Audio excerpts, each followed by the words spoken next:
Sob a proteção de Deus e sem o capeta atrapalhar, está começando mais um Curva Talks, do Diplomatas de Sydney. E hoje eu vou conversar com Almir Felite, militante do PSOL, militante também no movimento Policiais Antifascismo.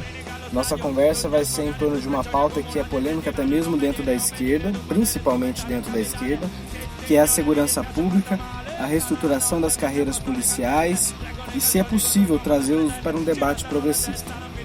Bora lá? Almir, conta pra gente como que você milita, o que você faz da vida. Boa tarde, David. Boa tarde a todo mundo aí que tá ouvindo a gente aqui no podcast.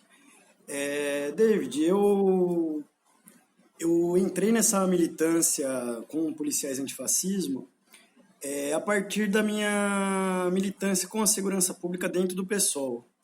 Eu iniciei minha militância política, na verdade, dentro do sistema carcerário, trabalhando como voluntário junto à Pastoral Carcerária.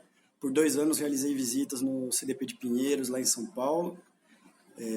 Atuava ali dando uma guarida jurídica, né, para a Pastoral Carcerária, auxiliando pessoas que não tinham condições, às vezes, de sequer entender o processo que tinha levado elas a estar ali na prisão.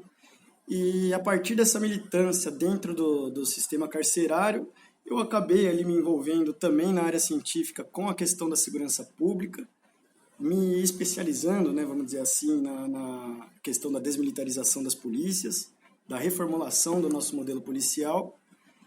Depois, com a minha entrada no PSOL, com a candidatura que eu tive ano passado, acabei me aproximando do movimento Policiais Antifascismo, e hoje a gente vem militando junto aí há praticamente 1 ano, fazendo esse trabalho de base junto a policiais que têm uma visão diferenciada, né, do sistema de segurança pública brasileiro, que querem mudar esse sistema de segurança pública militarizado, que faz mal tanto para a nossa sociedade quanto para os membros da instituição policial. E é essa militância aí que eu venho fazendo desde então, junto ao PSOL, com o Setorial de Segurança Pública, recém-fundado agora. A gente vem trabalhando com um pouco mais de força, né, a questão da segurança pública através de uma ótica de esquerda, que é algo que a gente fez uma autocrítica aí que faltava, não só no partido, mas talvez a todas as esquerdas brasileiras, né, um tema que a gente deixou de lado durante muitos anos, e a bancada da bala, essa ultradireita aí se apoderou com força, e é nessa militância que a gente vem focando há algum tempo. Certo, e só para esclarecer, você não é policial, né? Eu sou advogado, atuo como advogado do movimento. Entendi. Bom, então vamos lá, vamos para o que interessa. O que são os policiais antifascismo? Em que consiste esse movimento?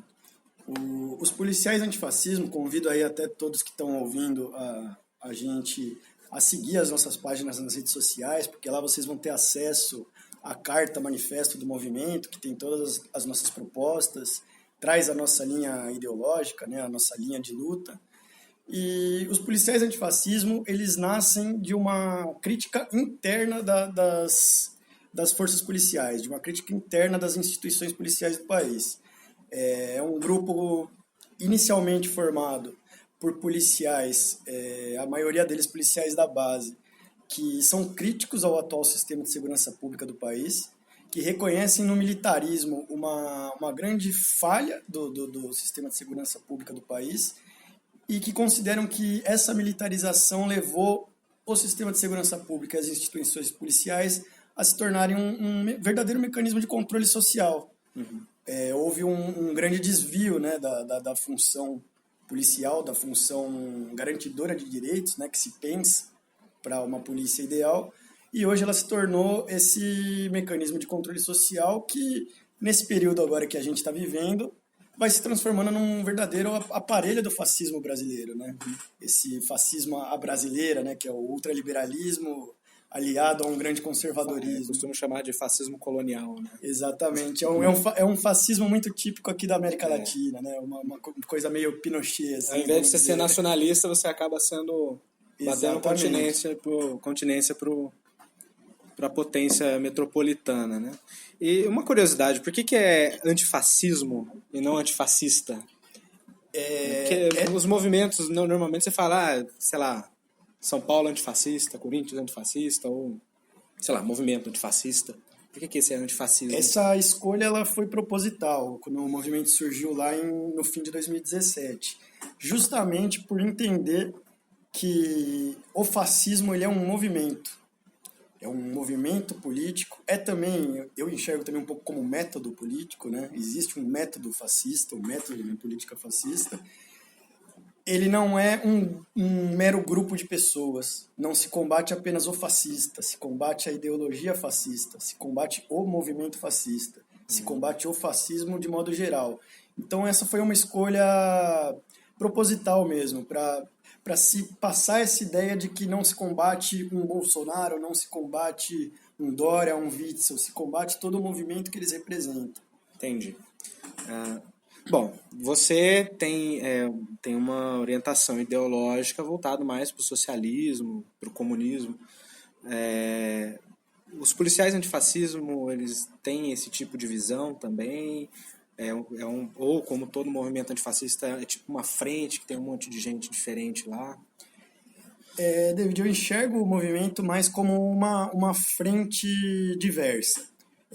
Seria errado eu colocar aqui o movimento policiais antifascismo como um movimento socialista, embora em boa parte do movimento haja a presença de quadros socialistas. Uhum. Mas ela é uma frente mais ampla. Até pelo fato de ser uma frente muito voltada a uma classe trabalhadora e acho que seria excludente, talvez, se focasse numa linha ideológica pura, vamos dizer assim. Uhum. É um movimento que tem essa intenção de realmente permear uma classe trabalhadora específica. E acho que, como toda frente antifascista, logicamente, ela vai ter a sua identidade com a esquerda, vai ter uma identidade muito forte, sim, com vários princípios socialistas, mas ainda assim ela conserva uma diversidade. Eu acho que isso lembra muito a questão da ditadura militar aqui no Brasil, né? A Frente Democrática, que lutou contra a ditadura, hoje tem quadros que estão na direita brasileira, por exemplo, né? Era uma frente ampla também, porque era um momento desesperador, vamos dizer assim, né? Pode crer. Tá, então você como socialista, como você enxerga a contradição entre o fato do policial ser um agente cuja função social, né, da forma como Marx define, é garantir a manutenção do Estado burguês, da propriedade privada, pela via da repressão, e a pauta do socialismo que você defende? David, essa é uma pergunta que muita gente me faz. Eu tenho o maior prazer sempre de explicar essa questão. Esse paradoxo, vamos dizer assim, eu creio que ele não se limita só à minha militância. Eu creio que ele se expande para toda a militância que tem alguma relação institucional, vamos dizer assim. Claro, é lógico que a polícia ela acaba sendo o braço mais, vamos dizer assim, o braço mais aparente de um Estado fascista e de um Estado burguês. Ele é o braço armado, ele é o braço com a função repressora e com a capacidade repressora, né? Tem o monopólio da violência, então, com certeza, ele é sempre a instituição que se destaca dentro desse Estado. Mas, geralmente, eu acabo devolvendo com outras perguntas. Alguém que milite, por exemplo, no Poder Judiciário, pela democratização do Poder Judiciário, também não cai num paradoxo como esse? Que milite com o Ministério Público, por exemplo. Eu brinquei esses dias até lá em Limeira, estava dando uma palestra para o SEDECA, e eu falei, eu desafio aqui alguém a me mostrar que o Judiciário ou o Ministério Público não são uma instituição hoje com maior função nesse Estado fascista do que a própria polícia. O Ministério Público de São Paulo, por exemplo, tem um histórico aqui de conchavo com o governo estadual, por exemplo, para massacrar os direitos do povo de uma maneira assustadora. Sim, dizer assim. Plumas de tucano. Sim, sim. E eu vou além. Pessoal que milita aí na área da saúde, um hospital, por exemplo, que hoje tem estudos comprovando que alguns hospitais dão uma dose menor de anestésicos para pessoas negras do que para pessoas brancas. Hospitais que sistematicamente praticam violência obstétrica contra mulheres, principalmente mulheres pobres e negras. essas instituições também não são braços do fascismo. Então eu acho que a gente vive num Estado, o Estado, né, a instituição do Estado, essa superestrutura do Estado, ela nasce realmente de movimentações burguesas. Desde antes, lá no advento do capitalismo, principalmente no advento do liberalismo, o Estado se torna mesmo essa máquina da burguesia. E nós vivemos nesse Estado. Penso eu que é impossível a gente fazer uma militância sem ter esse choque paradoxal com essas instituições. Principalmente quando você milita, não sei, de alguma coisa que está ligada com o Estado, né, no caso. Sim, sim. Mas você consegue vislumbrar alguma concepção teórica que supere a função social da polícia como garantidora da propriedade privada, alguma forma de a partir desse caminho você chegar na polícia como uma força motora para o socialismo mesmo? Sim, sim. Vale dizer aqui, o movimento policiais antifascismo enxerga nessa função de garantia da propriedade privada, nessa função de, por exemplo, de repressão a movimentos sociais, um verdadeiro desvio da função policial. O movimento policiais antifascismo nasce justamente por dizer, opa, a polícia está cumprindo essa função, mas essa não é a função dela. A função da polícia para o movimento policiais antifascismo é uma função de garantir direitos. A polícia deve ser enxergada como uma garantidora de direitos, e é para isso que esse movimento surge, para mudar essa concepção e para construir... seria um dever ser, na verdade, porque se você for ver historicamente, o papel da polícia sempre foi esse. Historicamente, eu gosto de sempre fazer uma volta histórica, assim, para a gente entender um pouco, né, o que é a nossa polícia, como ela chegou nessa função que ela tem hoje. Se me permite, eu vou falar pouquinho aqui. Pode falar. A gente tem aí até as 2 é tempo. Na época da monarquia ali, antes da república, ainda havia uma certa confusão, né, sobre o que é polícia. A polícia tinha algumas funções. Existe uma coisa chamada poder de polícia no direito administrativo que não tem nada a ver com essa polícia que a gente tem hoje. O poder de polícia não é algo repressivo. O poder de polícia é um poder de fiscalização, são coisas administrativas mesmo. E até antes da República havia uma confusão. A polícia cumpria esses 2 deveres, tanto da repressão quanto de poder de polícia. Mas aí, a partir da República, a gente vai começando a formar essa polícia que a gente tem hoje. E eu gosto sempre de destacar 2 momentos históricos muito importantes para a gente hoje ter uma polícia militarizada como ela é.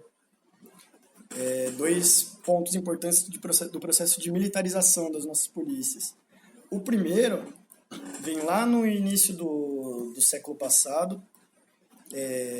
O Brasil tinha acabado de passar por um processo de abolição da escravidão. Uma camada enorme da nossa população negra passou a ser livre, porém ela não teve políticas de inclusão social, né? Não teve política de emprego, não teve política de distribuição de terra, e ela foi marginalizada. Ao mesmo tempo, através de uma política de embranquecimento da nossa população, principalmente aqui em São Paulo, um grande contingente de trabalhadores, de uma nova classe trabalhadora, vem para montar realmente uma nova classe trabalhadora brasileira. Uma classe trabalhadora livre, o nosso proletariado, né? Tanto camponês quanto para trabalhar nas novas indústrias que vinham se formando aqui em São Paulo. E essa nova classe trabalhadora, ela começa a se organizar, tanto essa camada marginalizada de pessoas negras, quanto esses novos imigrantes que vieram para trabalhar nas indústrias e no campo paulista. Eles começam a se organizar. Tanto começam a se organizar que na década de 10, São Paulo e o país inteiro é inundado de greves, né? Em 2017, agora a gente comemorou o centenário da primeira greve geral do país. E eles se tornam, vamos dizer assim, aquela tal das classes perigosas, né, que o Bauman gosta de falar. As classes perigosas, as classes que mostram um perigo ao status quo da elite. Só que do outro lado, também vem crescendo uma nova classe, que também começa a se organizar, que é a burguesia paulista. Uma nova burguesia, a burguesia industrial, a burguesia do café, uma nova burguesia que, né, vai ter um papel político enorme aí, principalmente até a década de 30. E ela também começa a se organizar. Só que se de um lado os trabalhadores começaram a se organizar em torno de sindicatos, de movimentos sociais, essa burguesia ela vai se organizar em torno do Estado, principalmente em torno do aparato policial do Estado.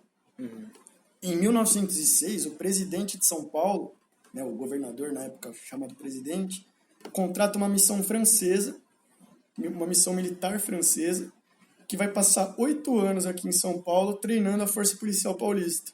E essa missão militar francesa vai ficar por 8 anos aqui em São Paulo treinando a Força Policial, dando um treinamento militar, dando uma estrutura militar, armamento militar, fardamento militar, hierarquia militar, forma o que o Dall'Are chama de pequeno exército paulista.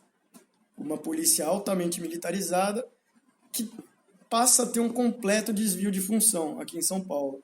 Ela passa, na década de 10, que eu falei aqui, que foi recheada de greves, ela também foi recheada de repressão policial a essas greves. E é justamente essa nova polícia militarizada paulista que vai fazer uma grande repressão a essas greves. Essa polícia ela vai ter um desvio de função tão grande, mas tão grande, vai se tornar tão política, que na década de 20, se não me engano, em 1924 ou 26, o Estado de São Paulo resolve criar a Guarda Civil. Simplesmente porque essa força policial desviou tão fortemente da função que o Estado se viu sem uma polícia propriamente dita. E cria uma Guarda Civil para cumprir essa função policial. Eu achava que a Guarda Civil ela nasceu para proteger o patrimônio mesmo. Essa é a Guarda Civil municipal. É uma guarda estadual. É uma guarda mais nova. Essa guarda que eu digo, ela é mais antiga dessa época aí. Que depois elas vão ser todas unidas de novo. E elas vão ser todas unidas de novo em um segundo momento que eu gosto de destacar da militarização, do processo de militarização das polícias do país. Que eu acho que é um de âmbito mais nacional e mais óbvio, que é o da época da ditadura. Em 1964. Existe um golpe contra o Jango, um golpe militar. No passar do tempo, a oposição começa a se organizar, né? Se eu não me engano, 3 anos depois do golpe surgem os primeiros focos de guerrilha armada, focos de resistência armada, em 67. E em 68 a gente tem aquele ano que no mundo inteiro foi um ano conturbado, né? Um ano de movimentações populares nas ruas. No Brasil não foi diferente. Em 68 houve uma grande movimentação de sindicatos e de estudantes nas ruas, se manifestando contra essa ditadura. E quais são as 2 grandes respostas a esse ano conturbado de 68 aqui no Brasil? Primeiro, o AI-5, né, no fim de 1968, que é o que inaugura a ditadura escancarada, né, no país. E logo depois do AI-5, em 1969, o presidente, se eu não me engano, era o Castelo Branco.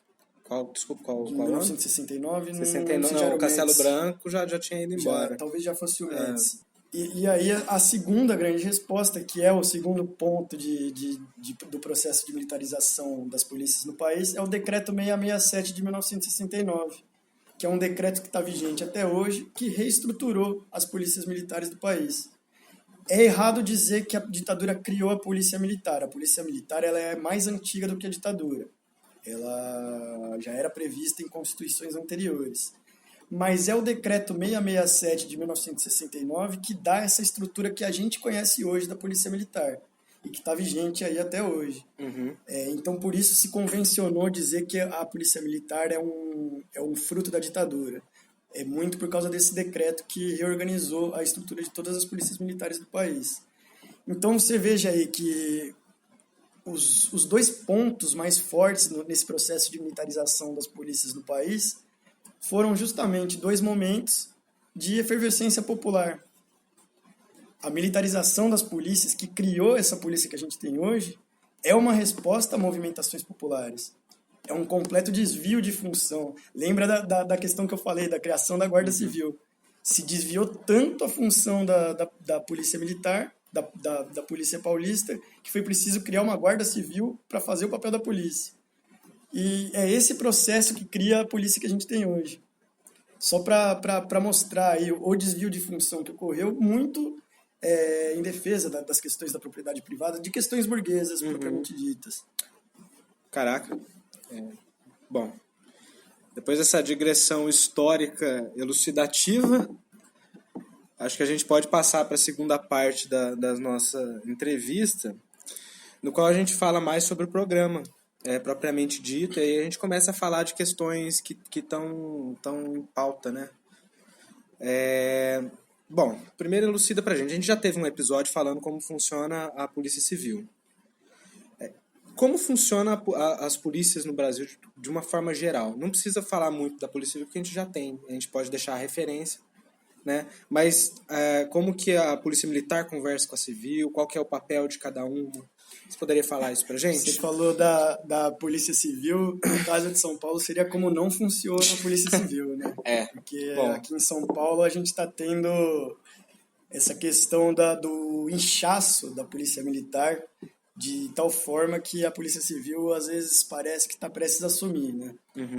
Parece que toda a segurança pública aqui de São Paulo, principalmente, está prestes a ser tomada só pela Polícia Militar. Mas é importante a gente entender como funciona. Agora a gente prende direto na audiência de custódia. Para que você vai precisar da Polícia Civil para fazer inquérito? Né? Não, e hoje a Polícia Militar está fazendo inquéritos, né? A figura do inquérito policial militar, ela tem sido usada às vezes de forma não muito constitucional, né? Vamos dizer assim. Mas é importante a gente entender como funciona o sistema de segurança pública brasileiro, até para entender as nossas propostas do movimento. Aqui no Brasil, eu não sei dizer se é uma jabuticaba. Eu confesso que eu não conheço outro país que tenha o mesmo sistema, mas eu não vou cravar aqui que é uma jabuticaba. A gente tem o que a gente chama de ciclo fracionado de policiamento. Se não me engano, o Chile é desse jeito. Os carabineiros, eles fazem o papel do que seria a polícia militar aqui, e você tem uma polícia civil. Possível, porque os carabineiros são militarizados também. São militarizados também. Que é um problema bem sul-americano, vamos dizer assim, né? Caralho, né? A gente tem esse ciclo fracionado de policiamento. O que é o ciclo fracionado? A gente tem duas meias polícias. Não existe uma polícia inteira no Brasil, no âmbito estadual. A gente tem duas meias polícias. De um lado, a polícia militar, que faz, segundo a Constituição, a função repressiva e de manutenção da ordem. É o policiamento ostensivo, esse policiamento de rua. Vamos dizer assim, no popular, é o policial que fica andando pela rua vendo o que está acontecendo. Esse é o policiamento ostensivo.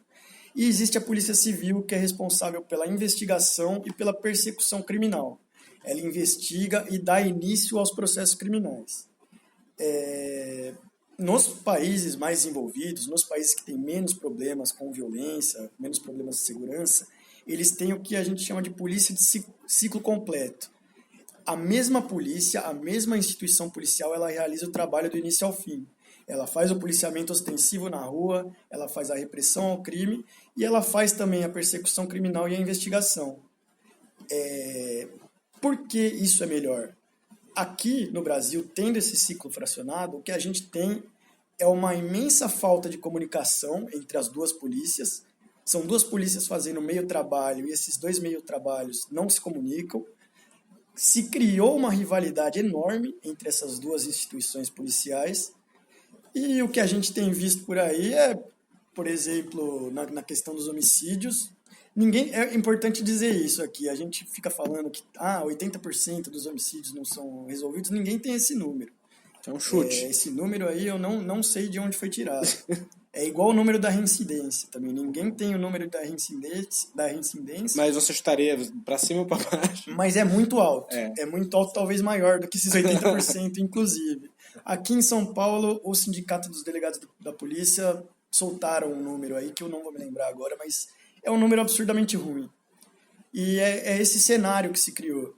É um combate ineficaz, né, à criminalidade, que não é só por isso, né, a gente pode aqui falar um pouco da interdisciplinaridade do combate ao crime, sobre como o combate ao crime não é só um caso de polícia, né?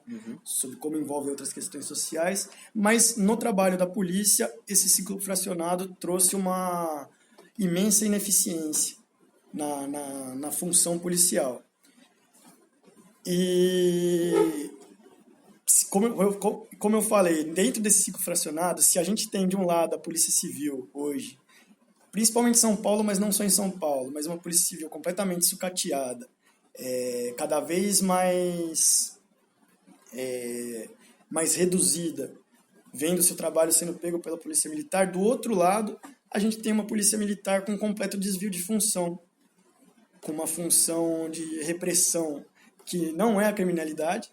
A repressão que a Polícia Militar hoje é uma repressão aos pobres, é uma repressão ao povo negro, é uma repressão às periferias, é uma repressão a movimentos sociais, que vem dessa militarização, que vem dessa ideologia militar. Então, hoje a gente tem duas meia-polícias, uma se tornando cada vez menos não funcional, que é a Polícia Civil, cada vez mais reduzida, e a outra com desvio de função. Duas meias polícias que não funcionam, vamos dizer Uma assim. sem poder e outra com superpoderes. Sim, exatamente.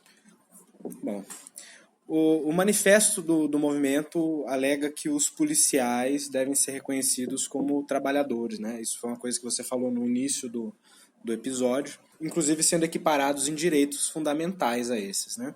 Isso significa reconhecer direito à greve, de livre associação, livre filiação partidária e por aí vai.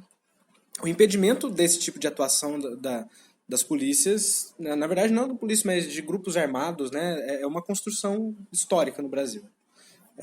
Porque muitas vezes esses grupos armados influenciaram na baioneta o curso político do país, né? Esse acesso a esses direitos fundamentais, da forma como parece para a gente, né, devido a esse histórico, ele não seria perigoso para a política brasileira, para a vida política brasileira? E eu já emendo com uma outra pergunta. Como evitar que esse movimento pró-direito civil, vamos dizer assim, não se torne reacionário ao longo do tempo? Certo. Olha, hoje a gente tem essa limitação de direitos aos policiais, correto? Ela está na Constituição, está em diversas legislações. Hoje já existe essa limitação. E ainda assim a gente tem um governo federal altamente ligado a um movimento de milícias. Ainda assim a gente tem a segunda maior cidade do país tomada por milícias. Esse poder político, esse risco, né, do braço armado se tornar um braço político, ele já não é mais um risco, ele é uma realidade. Uhum. Só que hoje também dá para dizer que esse limite é mitigado a uma parte dessas pessoas.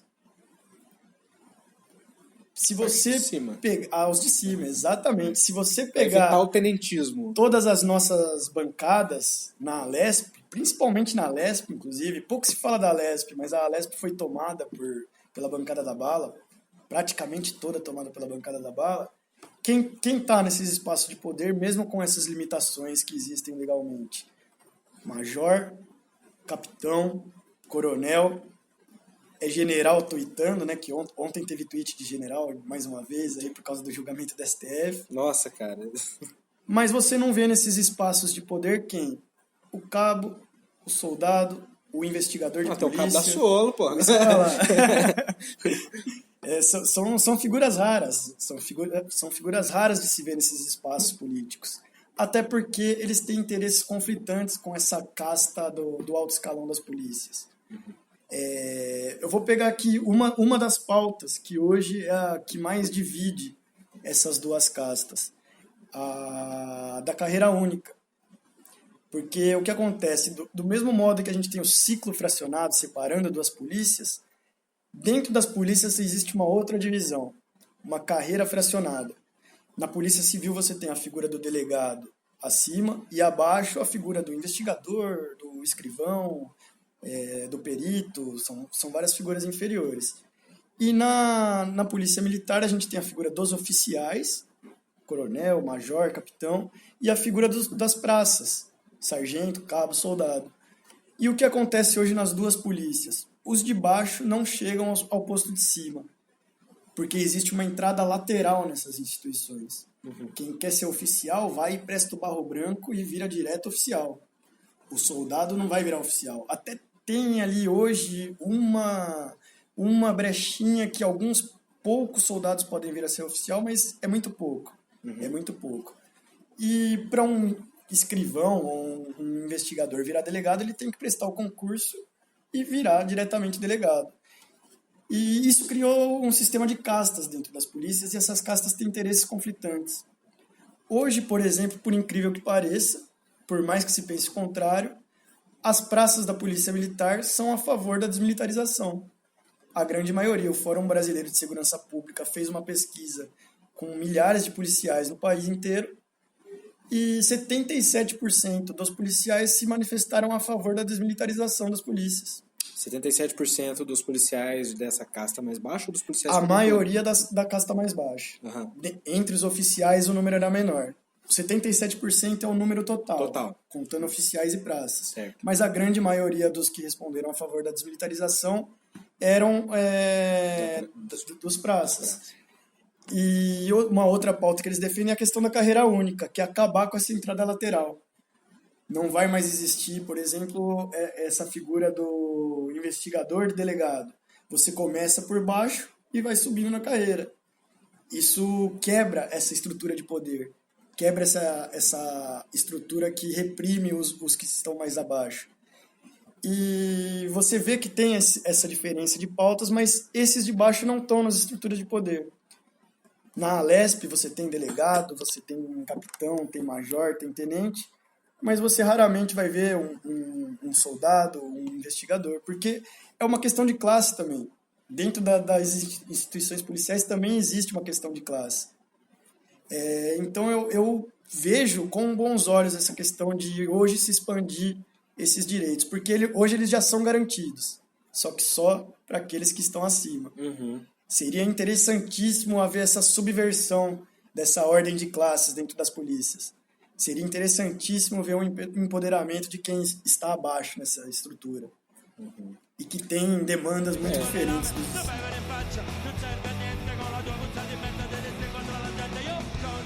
rigurgito antifascista, se vede un punto nero, avvisa! C'è un rigurgito antifascista e se vede un punto nero, avvisa! Sa sentire per me schifoso, tu non mi fai paura, io ti mando a riposo, c'è una sola violenza che posso accettare, lotta di classe, contro potere e violenza dettata da necessità, necessità oggettiva. O Brasil, ele teve, acho que os momentos que ele teve perto de ter uma quebra institucional, assim, uma subversão institucional, sempre estiveram ligados a certos movimentos populares ligados ao tenentismo, que justamente eram as classes mais baixas, sim. Do exército, da marinha e por aí vai. Então, eu imagino que eles não têm esses direitos e não conseguem sequer contornar para exercer de alguma forma esses direitos por causa dessa questão histórica. O oficialato morre de medo de ver novas revoltas da chibata. Exatamente, revolta da chibata, Coluna Prestes. Né? O programa critica o uso das forças de segurança pública como instrumento de guerra. Acho que essa é a palavra, é o termo que eles usam mesmo. Por vezes a gente vê a polícia militar atuar como uma força de ocupação. A gente vai na periferia, acho que principalmente no Rio de Janeiro isso é mais escandaloso, porque sobe o caveirão, o pessoal vai lá e ocupa como se fosse um teatro de guerra mesmo, como se aquilo lá fizesse parte de um território de um outro estado. De onde vem essa visão dominante de que, sei lá, a favela é um território extra-estatal, uma coisa assim, né? Isso tem a ver com a questão da militarização? Como que funciona esse? Com certeza tem. Um dos componentes mais fortes do militarismo, da ideologia militar, da militarização, é o que a gente chama de ideologia do inimigo. O militarismo, sendo algo típico, né, das Forças Armadas, sendo algo típico da defesa da soberania, da defesa contra ameaças externas, ele trabalha com a lógica do inimigo.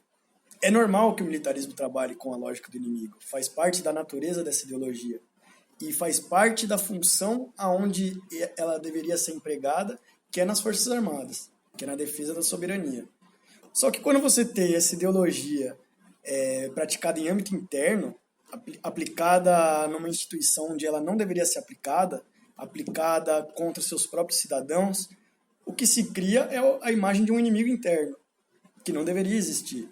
A segurança pública, a força policial, ela trabalha com cidadãos. Estejam eles praticando algo fora da lei ou não. Ela trabalha com cidadãos e ela deveria trabalhar só com conceitos de cidadania. Quando a ideologia militar é aplicada a essa função, ocorre esse desvio e o cidadão passa a se tornar um inimigo. E vivendo, né, na sociedade que a gente vive, uma sociedade com a desigualdade profunda, uma sociedade de classes, né, de divisão de classes, uma sociedade racista, uma sociedade que marginalizou essas pessoas para a periferia, é claro que esse inimigo acaba sendo quem? A pessoa preta, a pessoa pobre, a pessoa que mora na periferia. E se criou essa imagem do inimigo interno a partir desse estereótipo, desse estereótipo altamente preconceituoso. Então, eu acho que vem muito, sim, dessa questão da militarização. Por isso a gente bate tanto na tecla da desmilitarização. Se a gente quer construir uma polícia verdadeiramente comunitária, uma polícia que conviva ali com a comunidade, uma polícia de atuação local, regionalizada, a gente tem que falar de desmilitarização. É incompatível. Porque senão a gente cai na lógica da UPP. A UPP veio com uma ideia de policiamento comunitário. Existe um germe ali do policiamento comunitário na UPP. Mas quando você faz isso sob uma lógica da militarização, o que você tem é a ocupação de um território, de um território inimigo. Bom, você falou desse negócio, juntando a questão da desmilitarização com o ciclo completo, né? Não seria bom também você juntar todos os ciclos em cima de uma polícia militarizada. Acho que seria uma puta de uma cagada, na verdade. Né? Hoje existe essa questão. É muito interessante. No estado de São Paulo, a bancada da bala defende o ciclo completo. Militarizado. Eles têm uma pauta em comum com a esquerda hoje, que é o ciclo completo. E chega a ser engraçada essa disputa, porque a Polícia Civil fala, não, a gente não quer ciclo completo não, porque a Polícia Civil tem completa noção de que se for implantado hoje o ciclo completo, da maneira que a gente tem o sistema de segurança pública, a Polícia Civil acaba. Porque a Polícia Militar tem uma estrutura muito forte. Isso a gente não pode negar. A Polícia Militar ela tem uma estrutura e funciona. Ela funciona. A função que ela cumpre é completamente desviada, mas ela funciona. Funciona como um reloginho. E a Polícia Civil aqui de São Paulo tem total noção de que se for implantado somente o ciclo completo, sem que se debata a desmilitarização, a Polícia Civil some e a Polícia Militar vai tomar todo o sistema de segurança pública. Sem falar o impacto disso na vida da sociedade, né? Sim. Porque a polícia vai virar... Aí que a lógica da ocupação vai ser levada ao extremo. Né? Por isso é importante dizer, eu defendo, pessoalmente, eu defendo muito o ciclo completo. Mas eu acho que o ciclo completo ele tem que vir com dois anexos, a desmilitarização e a carreira única. E aí, por isso, eu até recomendo aí todo mundo que conheça a PEC 51 de 2013, porque ela traz justamente essa reforma que eu estou falando aqui. Desmilitarização, ciclo completo, carreira única. Entendi. Para você reformar, para você ter carreiras únicas da polícia, é uma PEC nacional, né? Que você precisa de não nível necessariamente. Para você ter carreira única, não seria nem PEC.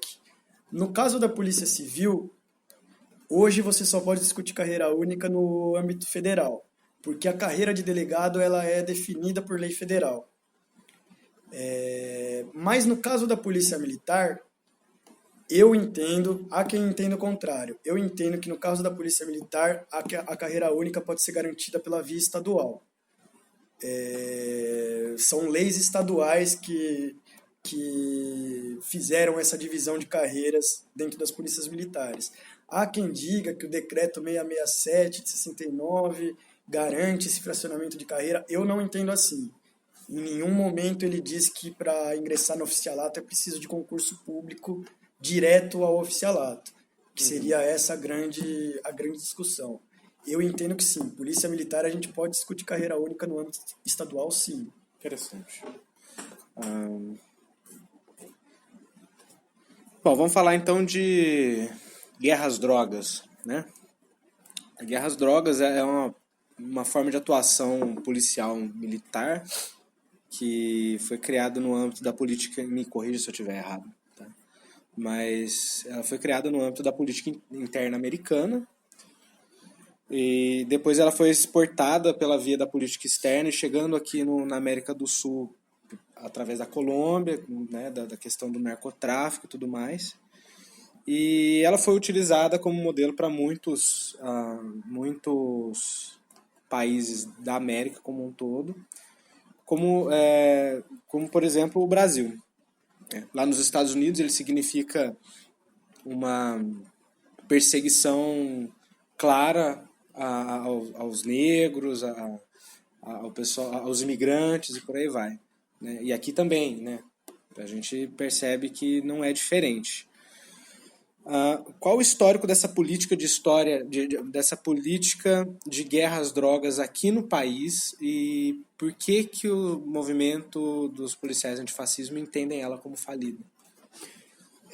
A história da política de drogas no Brasil, ela não é muito diferente também da americana. Se você pegar a história da legislação brasileira, é também ali por volta dos anos 60, 70, na ditadura militar, que há um incremento dessa tal chamada guerra às drogas. Se passa do que a gente chamava de política sanitária, né, de uma política voltada para a área da saúde, para uma política criminal. E a droga se tornou uma grande desculpa, vamos dizer assim, né, para se cometer a maior série de atrocidades e violência de Estado, né? A droga se tornou um ponto central do terrorismo de Estado brasileiro. Hoje, se você pegar, por exemplo, o nosso sistema carcerário, a gente está com mais ou menos uns 700 mil pessoas presas. Dessas, 30% mais ou menos estão na cadeia pela questão do crime de lei de drogas. Toda essa violência que a gente vê em favelas, essa violência que a gente vê nas periferias, tem sempre como pano de fundo essa política de drogas. Então a gente percebe que não há qualquer interesse numa política de saúde pública. Não se está defendendo a saúde pública quando você criminaliza as drogas. Você está simplesmente criando um fantasma, vamos dizer assim, um espantalho, para poder usar e abusar de políticas de repressão, de políticas de controle social. Isso é muito claro. Até porque, entre todos esses anos aí de política de combate às drogas, a gente não viu uma diminuição do uso, a gente viu o surgimento de novas drogas. É muito claro que essa política não tem a menor intenção de coibir o uso de drogas, não tem a menor intenção de se preocupar com a saúde pública. É meramente um pano de fundo para que o Estado cometa atrocidades contra o povo mais pobre. Eu vejo isso com muita clareza e por isso o movimento Policiais Antifascismo tem a descriminalização de todas as drogas como uma das nossas principais bandeiras. É muito importante que se diga isso. Muitas vezes a gente vê uma luta pela descriminalização meio mitigada, muita gente falando, a maconha tem que ser legalizada. A gente vai além. A gente crê na descriminalização de todas as drogas, porque o problema é a política de criminalização. Criminalização do comércio ou do uso, ou de ambos? De ambos. A gente vê a lei de drogas inteira é muito problemática. Toda essa criminalização é muito problemática, tanto do uso quanto do tráfico. Mas o consumo de drogas continuaria sendo reprimido pelo Estado pela via administrativa, no caso? O movimento não tem uma posição fixa com relação a isso. A posição fixa é somente pela defesa da descriminalização das drogas. Uhum. Eu pessoalmente, aqui falando como Almir, acredito que deva haver uma regulação. Como a gente faz regulação do cigarro, a gente faz regulação do álcool também, acredito que possa haver uma regulação pública sobre a produção, sobre o uso. Acho que é possível. Mas eu não acho que deva ser proibido ou criminalizado o uso. Não acho que essa é uma via. A proibição ela já se mostrou falha no mundo todo. Tudo que a proibição conseguiu causar foi violência.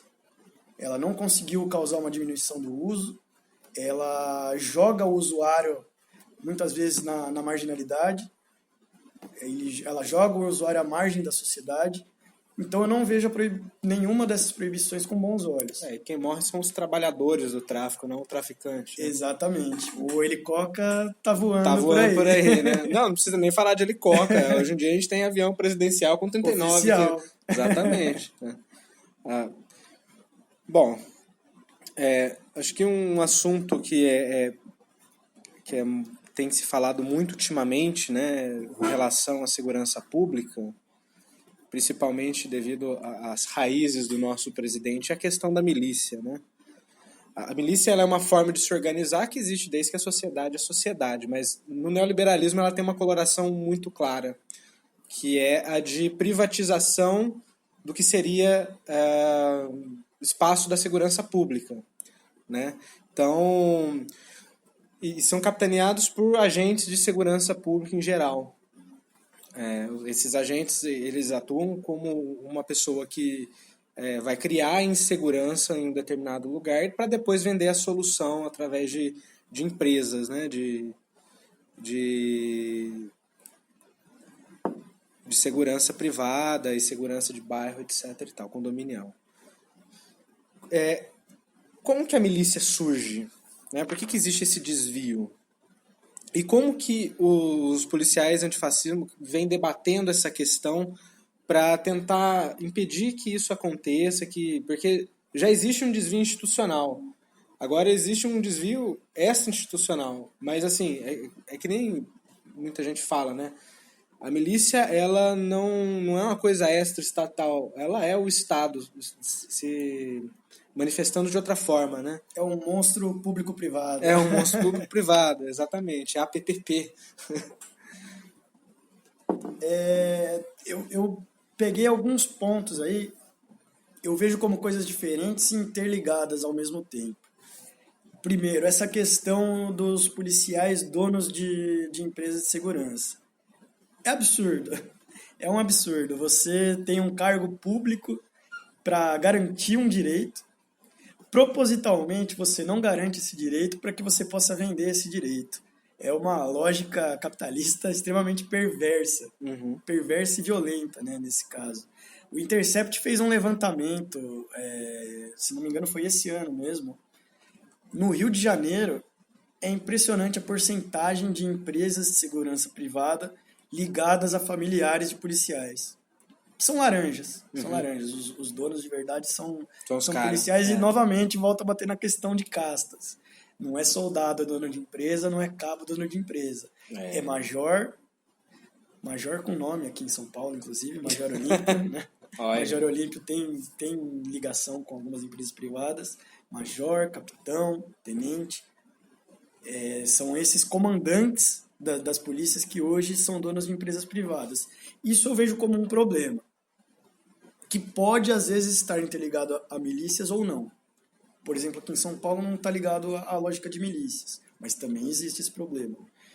E existe o problema das milícias. No Rio de Janeiro, elas surgiram como a semelhança das facções criminosas, né, vamos dizer assim. A semelhança, mas com um braço público, com um braço estatal. E existe uma outra questão que me foi colocada há pouco tempo, eu confesso que eu ainda estou mastigando isso aí, foi algo novo para mim essa informação, mas há essa ideia de que o governo Bolsonaro quer copiar algo que acontece nos Estados Unidos, que é a questão das milícias privadas. Nos Estados Unidos existem muitas milícias privadas, e existe uma ideia de que talvez o governo Bolsonaro queira legalizar esse tipo de milícia aqui no... Como que funciona essas milícias? Seriam tipo, eles são permissionários para atuar como milícia? Eu não sei dizer direito, eu confesso que foi muito nova essa informação para mim. Foi trazida dentro do movimento, inclusive, mas que há essa ideia, é algo um pouco diferente do que a gente vê no Rio. Mas são milícias, vamos dizer assim, talvez um pouco ideologizadas, né?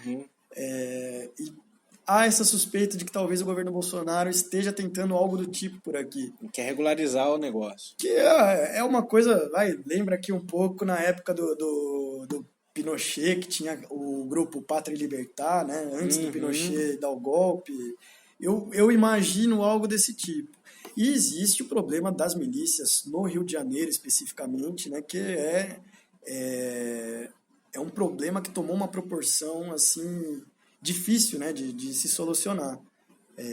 Um braço do Estado agindo de uma forma marginal, né? O Estado marginal é algo muito pesado, né? Muito perverso que vem acontecendo no Rio de Janeiro. E a gente entende que para esse caso carioca especificamente, a gente precisa da reforma do sistema de segurança pública, porque esses espaços surgem no vácuo de uma política pública eficaz, no vácuo de uma política pública garantidora de direitos. Mais ou menos como surgiram as facções criminosas. O PCC, o Comando Vermelho, eu gosto sempre de lembrar isso. Eles não nasceram nas ruas. O PCC, o Comando Vermelho, todas essas facções nasceram aonde? Nasceram nos presídios. Nasceram de um abandono estatal muito forte, de um abandono de direitos muito forte. É nesses espaços que esses grupos paramilitares, esses grupos de força extralegal, vamos dizer assim, né, de força marginal, surgem. Com a milícia não é diferente. A milícia está surgindo nos mesmos lugares que eram ocupados por facções criminosas e isso não é uma coincidência. Isso pode ser até uma consequência da guerra às drogas. Você limpa, com certeza, não põe nada no lugar e ocupa aquele espaço pela via privada. E, ironicamente, hoje você tem casos de envolvimento de milícias com tráfico de drogas. Né? Exatamente. Mas a gente enxerga isso, a gente enxerga como uma falta de política pública e a gente enxerga como fruto de um sistema de segurança pública falho. Entendi. Como tem sido a atuação prática dos policiais antifascismo no dia a dia? Os policiais, eles estão, né, sob poder hierárquico de outros policiais, que não vão compactuar, porque eu imagino que a visão, apesar da visão corporativa em alguns pontos ser majoritária, a visão de polícia democrática não deve de ser a majoritária principalmente da polícia militar, né? Em tempos de fascismo, assim, né? Que o antifascismo surge em tempos de fascismo, também tem isso, né? Como que tem sido a atuação deles no dia a dia, na prática, nas ruas ou nos debates, etc. e tal? Eu vejo a nossa atuação hoje em muitas frentes, em várias frentes diferentes. Em alguns estados, por exemplo, a gente tem membros que fazem parte de sindicatos. Acho isso muito importante, ver o movimento disputando, né, o sindicalismo, disputando os sentidos do sindicalismo. A gente tem tido, em todos os estados também, uma aproximação com partidos e movimentos sociais.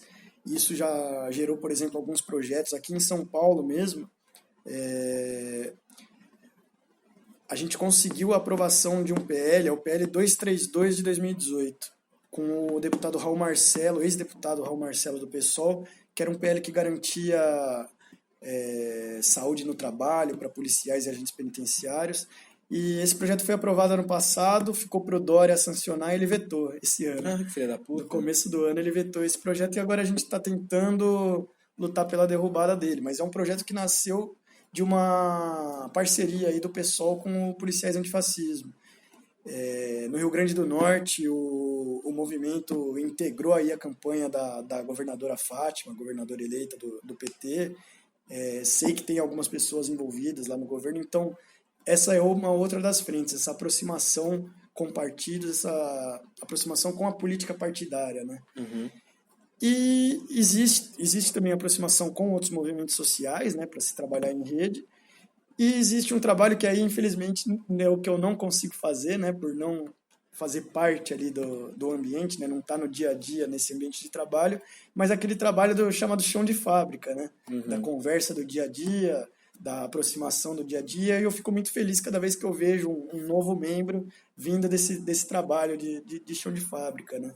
E é um trabalho complicado, porque as estruturas policiais, novamente batendo na questão da carreira única, né, por ela ter essa estrutura de castas, essa carreira fracionada, e ela ser muito hierarquizada, é muito difícil para os de baixo falarem. Na polícia militar, por exemplo, você tem penas administrativas de prisão. para atos de insubordinação, e insubordinação dentro da cadeia militar é o que o cara de cima quiser Falar dizer que que é. é insubordinação, né? É algo bem arbitrário. E então existe essa dificuldade, né, dos de baixo falar. Muitas vezes esses de baixo querem falar, querem se expressar de uma maneira diferente, mas eles sabem que eles estão sujeitos a algumas sanções que outros funcionários públicos não estão. E aí eu volto a bater na questão da tecla de se reconhecer esses policiais como trabalhadores. Porque se eles não são reconhecidos como trabalhadores, não são reconhecidos direitos trabalhistas comuns a essas pessoas, como o direito de se expressar politicamente, por exemplo. É muito importante a gente conseguir essa garantia de direitos para essas pessoas. Que vale dizer, são pessoas que vieram de classes trabalhadoras também. O cabo, o soldado, o investigador, ele veio do mesmo bairro da pessoa que é vista como um inimigo por essa polícia. É algo mais, é o que torna tão perverso esse nosso sistema policial, porque ele joga pessoas da mesma classe umas contra as outras, né? Então, por isso é muito importante que a gente consiga esse reconhecimento para essa classe, para que eles possam ter o direito de se expressar, o direito de buscar os seus direitos. Sem esse reconhecimento fica muito difícil. Entendi. E como tem sido a organização do movimento em tempos de Bolsonaro? Olha, para falar a verdade, o movimento se organizou mais ou menos em tempos de Bolsonaro. Não existia antes o policiais O antifascismo. movimento surgiu no fim de 2017, já num Brasil pós-golpe, né, vamos dizer assim, já num momento em que o Temer já dava sinais de mais militarização, né, pro país. Vamos Não lembrar sabia que se o Temer ia querer ficar ou não. a gente fala só do Bolsonaro, a gente esquece que o Temer botou as Forças Armadas no Planalto, né? A gente esquece desse detalhe. Eu não esqueço não, porque eu apanhei muito. Não começou em 2019, o Brasil não começou em 2019, né? Então a gente já surgiu, né? O movimento já surgiu num contexto em que já se falava muito de fascismo, em que já se via como claro a ascensão de um fascismo à brasileira aqui no país, né? Então já veio nesse contexto, mas agora a gente, desde o ano passado, a gente vem atuando com a certeza de que as coisas iam piorar, vamos dizer assim. Existe uma entrevista do Alexandre Félix, camarada nosso do movimento, um dos fundadores do movimento, investigador da Polícia Civil aqui de São Paulo, e o título da matéria era algo como: a polícia não vê a hora de bater... Quais foram as palavras que ele usou? Foi algo como: a polícia não vê a hora de bater em viado e maconheiro da USP. Eu vi isso. Esse era o título da matéria. Eu vi isso. Caralho. Porque ele dizia que nas delegacias e nos batalhões essa era a conversa no ano passado. Não, quando o Bolsonaro ganhar, eles vão ver só. Vamos ter carta branca pra fazer esse tipo. Se criou esse sentimento de que haveria uma carta branca. Então, desde o ano passado, assim, desde o início do movimento, a gente já vem trabalhando com essa tendência de piora. Então, acho que a nossa militância sempre foi voltada para tempos de Bolsonaro mesmo, mesmo antes do Bolsonaro. Entendi. Bom, e uma coisa que surgiu, acho que quando a gente estava conversando para fazer essa entrevista,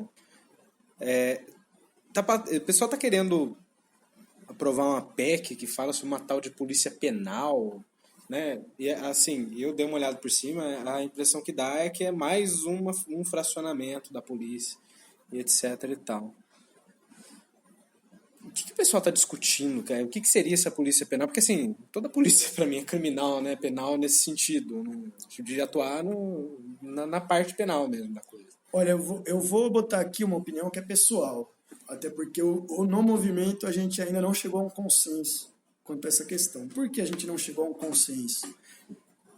Essa demanda da polícia penal, ela surge de algumas demandas que são válidas, algumas demandas que são legítimas dos trabalhadores do sistema penitenciário, algumas demandas de equiparação de direitos aos policiais, de garantia de alguns direitos que hoje eles não têm, mas ao mesmo tempo, quando se fala em criar uma polícia penal, a gente tem um desvio de função muito forte.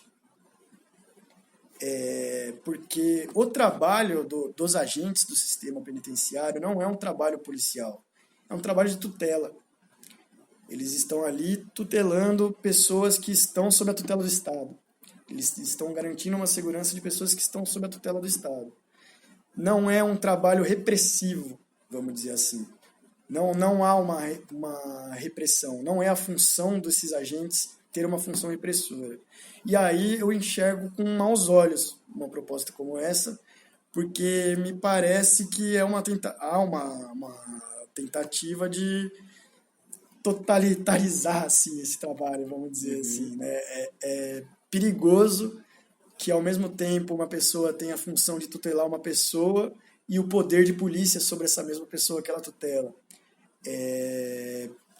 Há uma confusão, vamos dizer assim, que é uma confusão perigosa, uma confusão antidemocrática. Mas é importante dizer que existe, dentro dessa proposta, existem demandas que são legítimas sim, demandas de garantias de direito. Mas aí eu questiono, ter a pecha de polícia, né, ter o status de polícia, vai garantir direitos? A gente olha para a polícia civil hoje, completamente largada, abandonada aqui em São Paulo, e pensa, poxa, eles têm o status de polícia e não está adiantando muito. Isso é Então, verdade. é uma conversa que a gente vem tendo dentro do movimento justamente nesse ponto. Vai garantir direitos mesmo? Ter o status de policial? Será que não existe uma outra via? Uma outra via que não vá desviar a função desses cargos? Uma outra via que vá cumprir com a função social dos cargos? Então, eu tenho essa discussão, né? Eu tenho essas dúvidas. Por política pública, sem pensar muito na condição desses trabalhadores, eu sou totalmente contrário. Sou totalmente contrário porque acho que não pode haver essa confusão de funções. Como eu falei, uma pessoa ter o poder de tutela e ter o poder de polícia ao mesmo tempo sobre um grupo de pessoas é perigoso. Vira o problema do ovo da galinha, né? Quem vai vigiar o vigilante? É porta aberta para muita arbitrariedade, Sim. Então eu sou contra por pensar que é uma proposta antidemocrática. Agora, eu sou totalmente a favor de que se sente com essa classe para discutir essa questão da demanda por direitos, porque ela é uma demanda legítima. Mas não acho que é por essa via que vai ser garantida. Existe algum passo rumo à militarização dos agentes penitenciários nos últimos tempos? Olha, existe um passo de militarização de tudo, até de escola hoje. Né? Isso é verdade. Né? Já se pode dizer que existe uma certa militarização do sistema penitenciário. Hoje tem, por exemplo, o GIR, Grupos de Intervenção Rápida, que foram criados justamente para que o choque não entrasse mais nos presídios, só que o GIR se transformou num mini-choque, altamente militarizado também, porque não é... A militarização, ela vai além de vestir uma farda... em reação ao massacre do Carandiru, foi isso? Eu não sei dizer agora de que época ele é, mas ele foi justamente para se barrar essa entrada da polícia para não acontecerem outros massacres, né? Que o Carandiru não é o único. Não é porque é o mais que está mais vivo na memória paulista, sim, né? Sim. Se bem que o que está acontecendo no norte hoje em dia, sim. Pelo amor de Deus. Mas é importante que se diga isso, né? A militarização não é só um nome. A Polícia Civil tem também os seus militarismos, a Guarda Civil Municipal, apesar da lei ser expressa em dizer que as guardas civis municipais não podem ser estruturadas de acordo com o militarismo, o que a gente mais vê hoje são guardas civis municipais sendo transformados em mini polícias militares. Então a militarização é um processo mais abrangente que vai muito além do nome e o sistema penitenciário não está fora disso. O GIR talvez é a cara mais escancarada da militarização desse sistema. Né? Entendi. Bom, tem mais uma coisa que você quer falar? Eu queria agradecer aí o espaço. É muito bom poder explanar um pouco aí do movimento. Eu sei que é algo polêmico, né, dentro da nossa esquerda. Sim. Existe é curioso que existe um preconceito de ambos os lados, né? Eu estou enfrentando esse preconceito de ambos os lados. De um lado, a nossa esquerda política com o pé atrás de se trabalhar com a polícia, e de outro lado a polícia com o pé atrás de trabalhar com a nossa esquerda. Exatamente. Eu Mas imagino que seja um fogo cruzado. eu acredito que quebrar esse muro tem um potencial revolucionário muito forte, eu diria. Quebrar esse muro seria algo muito forte para o país. Seria trazer uma classe trabalhadora enorme, eu não sei nem aqui quantificar qual é o número, né, de policiais no nosso país, mas seria finalmente colocar essa grande classe ao lado da classe trabalhadora. Seria ótimo, não vejo nenhuma perda num movimento como esse. Quem sabe quando a gente for entrar em greve, eles duas vezes descer o cacete na gente, pô. E que eles tenham direito à greve deles também. E que eles tenham direito à greve deles também. É importantíssimo a gente garantir isso. Bom, eu queria agradecer a sua presença, Almir. Eu quero deixar um convite para você voltar sempre que você quiser falar de algum tema novo. A gente tem um espaço no qual a gente trata de notícias que estão repercutindo, né? Que é o CurvaCast, que é diferente, é um outro modelo de programa. E a gente traz 3 temas que estão na mídia e que estão sendo discutidos nos sindicatos, nos movimentos sociais. E aí eu gostaria muito que você pudesse algum dia participar com a gente, para a gente ter uma conversa assim, de pôr o dedo na cara. Assim, entendeu? Opa, beleza? Tamo junto aí. E eu queria só lembrar o pessoal que a gente está com campanha no Apoia-se para conseguir mais padrinhos e poder melhorar a nossa estrutura do podcast. Quem sabe o próximo passo agora aqui é parar de gravar clandestinamente no horário do almoço, entendeu? E é isso. Muito obrigado. Valeu.